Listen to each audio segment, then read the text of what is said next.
Hello friends, law lecture में आप सब लोगों का स्वागत है। आज हम लोग इंडियन एविडेंस एक्ट यानी कि भारतीय साक्ष्य अधिनियम में देखने वाले हैं चैप्टर 4 को। चैप्टर 4 बात करता है ओरल एविडेंस, जिसे हिंदी में हम बोलते हैं मौखिक साक्ष्य। मौखिक साक्ष्य के बारे में हम सेक्शन 59 और सेक्शन 66 पढ़ेंगे। सेक्शन 59 और 60 के साथ हम लोग देखेंगे कि हेयर से एविडेंस क्या होता है। तो चलो शुरू करते हैं।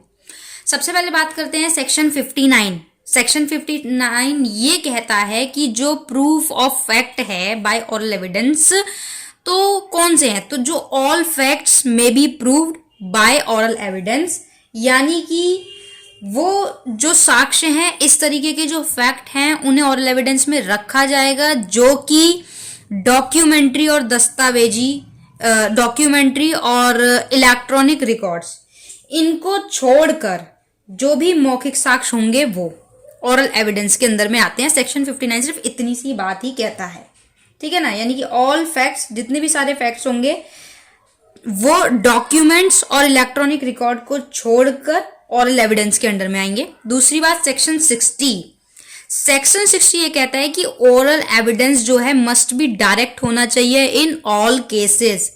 मस्ट भी यानी कि जरूरी है। तो पढ़ लेते हैं कैसे।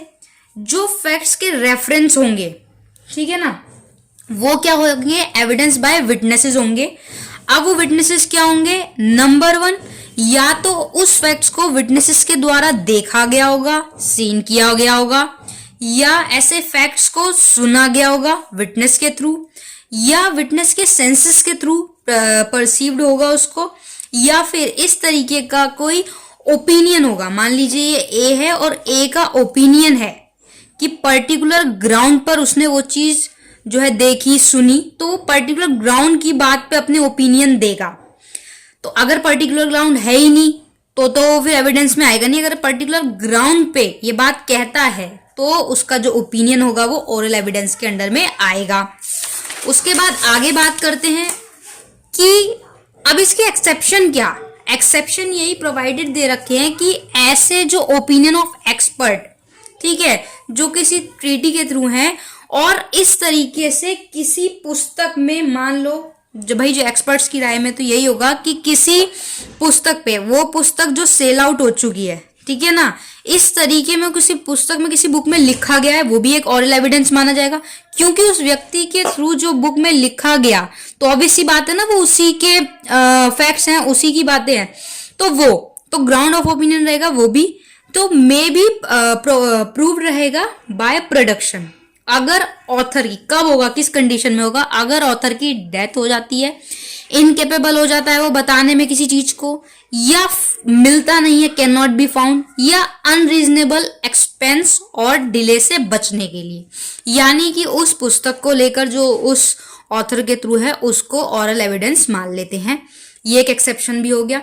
उसके बाद बात करते हैं प्रोवाइड 2 में कि अगर ओरल एविडेंस रेफर करता है किसी कंडीशन या एग्जिस्टेंस को जो कि मटेरियल थिंग्स के बारे में है, ठीक है ना, अदर देन जो डॉक्यूमेंट नहीं है, तो कोर्ट में ये बात रिक्वायर की जाएगी, जो प्रोडक्शन होगा ऐसी थिंग्स का, उनके लिए इंस्पेक्शन हो। तो कोर्ट ये डिमांड करेगी, कोर्ट ये बात कहेगी कि भाई अपनी बात को प्रूव करने के लिए, उस ओरल एविडेंस को प्रूव करने के लिए इंस्पेक्शन होगा, इंस्पेक्ट किया जाएगा।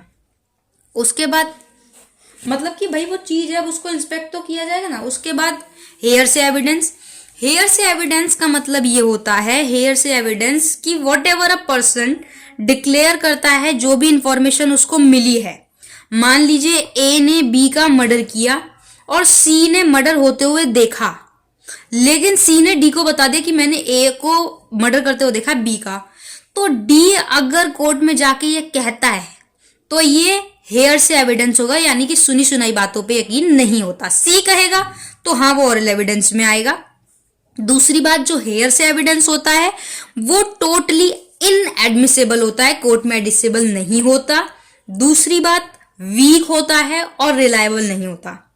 लेकिन इसके भी एक्सेप्शन कर दिए गए हेयर से के। हेयर से के एक्सेप्शन मिलेंगे आपको सेक्शन 17 से लेके 39 तक, यानी 17 से लेके 39 तक। जैसे एडमिशन हो गया, कन्फेशन हो गया, ठीक है ना, तो वो सारी चीजें। तो उसके बाद सर्कमस्टांशियल और हेयर से एविडेंस। अब सर्कमस्टांशियल और हेयर से एविडेंस दोनों में फर्क है। हेयर से में क्या हो गया कि डी ने सुनी बात कोर्ट में जाके कही, वो हेयर से है, लेकिन सी ने किया तो वो ओरल एविडेंस में आएगा, ठीक है ना। लेकिन यहाँ पे एक केस था, हेयर से में एक केस है Mukhtar versus state of Punjab.